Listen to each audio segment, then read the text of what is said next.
સુરતની નવી સિવિલ ખાતે પોસ્ટમોર્ટમ રૂમનું ખાતમુહૂર્ત કરાયું। 3.60 કરોડના ખર્ચે અદ્યતન પોસ્ટમોર્ટમ રૂમનું ખાતમુહૂર્ત કરાયું।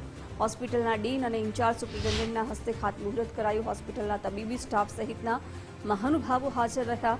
નવા સેન્ટરમાં જ પોસ્ટમોર્ટમ એક્સરેની વિશેષ સુવિધા કરાશે। પીજીના વિદ્યાર્થીઓ માટે પણ રિસર્ચ માટે અતિ ઉપયોગી બની રહેશે તેમ જણાવવામાં આવ્યું છે। 3.6 કરોડના ખર્ચે સુરત સિવિલને આટલી મોટી જગ્યામાં પોસ્ટમોર્ટમ રૂમ બનાવવાની પરમિશન અપાઈ છે અને એમાં 75 જેટલી ડેડ બોડી અંદર સ્ટોકમાં રહી શકશે અને એની સાથે સાથે એડવાન્સ પીએમ રૂમ, વ્યવસ્થિત બેસવાની વ્યવસ્થા, અંદર સ્ટોરેજ, અંદર ઘણા બધા અદ્યતન મશીન અપાશે અને સમગ્ર સ્ટાફ સાથે અમે આ પૂજા કરી હતી।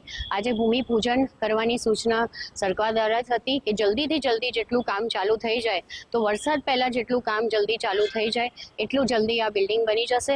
ટાર્ગેટ એવો છે કે 6 થી 8 મહિનામાં આ બિલ્ડિંગ બની જાય જેથી કરીને આપણા સુરતના વાસીઓને, સુરતના લોકોને તકલીફ ના પડે